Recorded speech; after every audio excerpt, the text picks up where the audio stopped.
Our lesson today is from the Gospel of John, chapter 5. The Lord has gone to Jerusalem. This is toward the beginning of his ministry, and he has come to this pool called the Pool of Bethesda, and it's described as having 5 porches, which sounds a little odd or hard to picture. But they have actually found this pool in Jerusalem today, archaeologists. And it is a trapezoidal pool, sort of like a square, just turned on its edge a little. And the porches are a colonnade on each side, each of the 4 sides, with pillars and roofing over it. And the 5th column is a pathway that goes across the middle of the pool, breaking it kind of into 2 triangles. And that also had pillars and roofing over top of it. So we have the 5 porches. Here now from the Lord's Word. After this, there was a feast of the Jews, and Jesus went up to Jerusalem. And there is in Jerusalem by the sheep gate a pool, which is called in Hebrew Bethesda, having 5 porches. In these porches lay a great multitude of sick, blind, lame, paralyzed people, waiting for the moving of the water. For an angel went down at certain time into the pool and stirred up the water. When whoever stepped in first, after the stirring of the water, was made well of whatever disease he had. And a certain man was there who had an infirmity 38 years. When Jesus saw him lying there and knew that he had already been in that condition a long time, he said to him, "Do you want to be made well?" The powerless man answered him, "Sir, I have no man to put me into the pool when the water is stirred. But while I am coming, another steps down before me." Jesus said to him, "Rise, take up your bed and walk." And immediately the man was made well, took up his bed and walked. And that day was the Sabbath. Amen. Here ends our reading from the Word. Blessed are those whom you instruct, O Lord, whom you teach out of your law. Amen.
Please be seated.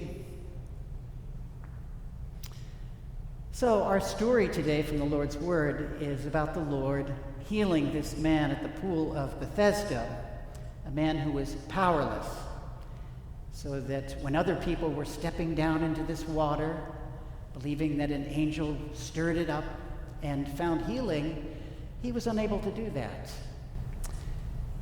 There are many messages that we could get from this story. Perhaps the most important one is that the Lord has the power to restore our strength, to heal us of whatever disease we have, whatever infirmity, whether it's natural or spiritual, and he can lead us to heavenly life. That's the important message. But there are other important messages. The one I want to focus on today is the fact that this man had been lying there at the pool of Bethesda, or probably a lot of other places where he had traveled, powerless for 38 years. 38 years. And what's in a way disturbing, when the Lord came there and he looked at him, we're told that he knew that that man had been in that condition a very long time. So the question that this raises for us is that how could the Lord come to a place like that with all those people who were sick and paralyzed and blind and lame, and have allowed them to be in that condition, many of them for many, many years? And if the Lord is there, why doesn't he just heal everyone? Why doesn't he come to our need when we need him? And this is a difficult thing that all of us have to face in our own life, because we all struggle with problems that sometimes last a very long time. So picture him knowing that poor man who was powerless with whatever affliction he had. What about the first week when he had that, and the Lord knew that? The Lord would have known that that was going to last for a long, long time, 38 years. And he knew that there was a time when he was going to come and ask that man, do you want to be made well? And he would be able to be healed. So why did the Lord wait 38 years? Why didn't the Lord come sooner to him? Well, one of the things we have to trust is that the Lord, who is not in time, the Lord who is in all time apart from time, wishes our goodness. He wishes our happiness. And so his whole goal is to make us happy, not just now, but to eternity. And so we trust in something we call his providence, his providing. He's looking out for us, and he's arranging our life on his part the best he can in order to promote our long-term happiness. Now I want to read to you a passage from the Heavenly Doctrines for the New Church, from the work Divine Providence, which talks a little about the Lord's foresight, how he sees. The operation or the working of the divine providence for a person's salvation is said to begin at their birth and to continue right on to the end of their life. In order to understand this, it should be known that the Lord sees what the nature of a person is and foresees what they desire to be and what they will be. And in order that they may be a human being and so live forever, the freedom of their will cannot be taken away. Therefore, the Lord foresees a person's state after death and provides for it from his birth right on to the end of their life. With the wicked, the Lord provides by permitting and continually withdrawing them from evils, while with the good, he provides by leading them to good. Thus, the divine providence is unceasing in the work of saving a human being. Unless the Lord were doing this continually from the birth of everyone to the end of their life, neither heaven nor hell would continue to exist. For without this foresight and providing, neither heaven nor hell would be anything but confusion. This may be illustrated by the following comparison. if an archer or a marksman were to aim at a target and a straight line were drawn from the target 1,000 feet beyond it, and if he should err in his aim by only a nail's breadth, his arrow or bullet at a distance of 1,000 feet would diverge very far from the line drawn beyond the target. So would it be if the Lord did not every moment, even the least fraction of a moment, regard eternity in foreseeing and providing everyone's place after death. This, however, is done by the Lord because all the future is present to him, and all the present is to him eternal. So did you get that illustration? If the Lord weren't able to see way beyond what we can see, heaven would be a mess. We'd never be able to be led to our own happiness and to our own place. And he compares this to a marksman or an archer who aims at a target that's maybe 50 feet, maybe 50 yards away, and hopefully hits right in the bullseye there. But what if the person were to hit just a little bit over to the edge, or maybe just off the target?